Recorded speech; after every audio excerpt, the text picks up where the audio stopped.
মূল জায়গা হচ্ছে ফিলিস্তিন। শেষ জামানার সবচেয়ে ইম্পর্টেন্ট জায়গা হচ্ছে প্যালেস্টাইন। শেষ জামানার যত বড় বড় ঘটনাগুলো ঘটবে, ইমাম মাহাদির আগমন, মুসলিম বাহিনীর বিজয়, জেরুজালেম পুনরুদ্ধার, ইসলামিক খেলাফত প্রতিষ্ঠা, ঈসা আলাইহিস সালামের আগমন, সব ওই জায়গাকে কেন্দ্র করে।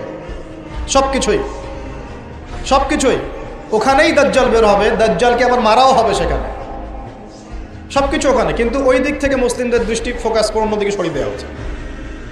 ফিলিস্তিনিদেরকে দেখলেই গুলি মেরে দিতে বলা হয়েছে, দেখেছেন? দেখেন নাই? আমরা যে মসজিদটা দেখেছি আল আকসা, দেখেছেন?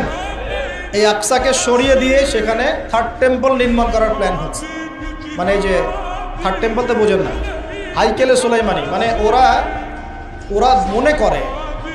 মনে করে যে তারা বানু ইসরাইল। একটু বোঝেন, ওরা মনে করে যে ওরা বানু ইসরাইল। আসলে ওরা বানু ইসরাইল নয়, ওরা হচ্ছে ইউরোপিয়ান জিউস। ওরা মনে করে যে ওদের একজন মাসিহ আসবে। কে আসবে? মাসিহ মানে ত্রাণকর্তা। মাসিহ মানে কি? ত্রাণকর্তা। যে আসলে তারা শুধু আরব না, সারা বিশ্ব তারা শাসন করবে, এমনটা তারা মনে করে। এবং ওদের ধর্মগ্রন্থে একটা আছে তালমুদ। কি নাম?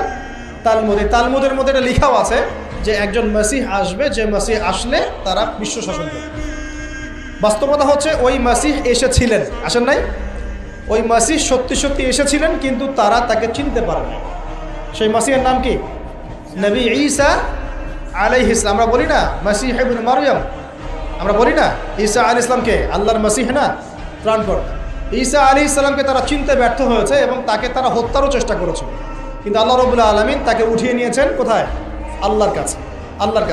ওয়ামা কাতালুহু ওয়ামা সালাবুহু। তারা তাকে হত্যাও করে নাই, ক্রুশবিদ্ধ করতে পারে নাই, বরং আল্লাহ পাক তাকে বাল রাফাআহুল্লাহু ইলাইহি, আল্লাহ পাক তাকে তার কাছে উঠিয়ে নিয়েছে। তো বিষয়টা কি দাঁড়ালো? ওরা মনে করে যে ওদের একজন মাসিহ আসবে, যেই মাসিহ আসলে পরে তারা সারা বিশ্বটাকে শাসন করবে। ঠিক আছে? কারা শাসন করবে? জিউসরা। যারা মনে করে ওরা বানু ইসরাইল, আসলে তারা বানু ইসরাইল নয়, তারা ইউরোপিয়ান জিউস। এখন ওরা চায় এই মসজিদ আকসাকে সরিয়ে দিয়ে ওখানে হাইকেলে সুলাইমানি নির্মাণ করে। এটা কি? সুলাইমান আলাইহিস সালামের সময় তারা যেমন বিশ্ব শাসন করেছিল না, মনে আছে? সুলাইমান আলাইহিস সালামের সময় এত দাপট ছিল তখন যে সুলাইমান আলাইহিস সালাম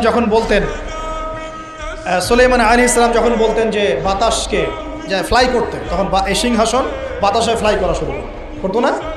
সুলাইমান আলাইহিস সালাম যখন জিনদেরকে বলতেন এই কাজ করো, জিনরা এই কাজ করো। সুলাইমান আলাইহিস সালাম যখন বলতেন জিনদেরকে সমুদ্রে ডুব দাও, ডুব দিয়ে সমুদ্রের নিচ থেকে মণিমুক্তা বের করে নিয়ে আসো, তারা সেটা বের করে নিয়ে আসো। সুলাইমান আলাইহিস সালাম জিনদেরকে দিয়ে এই মসজিদও নির্মাণ করিয়েছেন, মনে আছে? ওই যে লাঠির মধ্যে ভর দিয়ে তিনি দাঁড়িয়েছিলেন এবং লাঠি জমিনের পোকা খেয়ে ফেলেছিল। আর সুলাইমান আলাইহিস সালাম তখনই কিন্তু ইন্তেকাল করেছেন। যখন পড়ে গেলেন তার দেহটা, তখন জিনরা বলেছিল যে আমরা যদি জানতাম যে সুলাইমান মারা গেছে তাহলে এই শাস্তি ভোগ করতাম। আছে না কুরআনে? তো সুলাইমান আলাইহিস সালামের সময় তাদের এত ক্ষমতা ছিল যে ওই যে সাবার রানী বিলকিস, মনে আছে? হুদহুদ পাখির ঘটনা। হুদহুদ পাখি এসে বলছে যে ওইখানে একটা দেখলাম সাবার রানী সূর্যকে পূজা করে। তো সুলাইমান আলাইহিস সালাম বলছেন কোন জিন আছো যে আমি এখান থেকে ওঠার আগে ওকে নিয়ে আসতে পারবো? এক জিন বলছে যে আপনি এখান থেকে উঠে দাঁড়ানোর আগেই ওই সিংহাসন নিয়ে চলে আসতে পারবো। কত শক্তি চিন্তা করেন। তো সুলাইমান আলাইহিস সালাম বলছেন এতে হবে না। আরেকজন জিন যার কাছে কিতাবের জ্ঞান ছিল, মানে সে আলেম ছিল, সে বলছে যে আপনার উঠতে হবে না,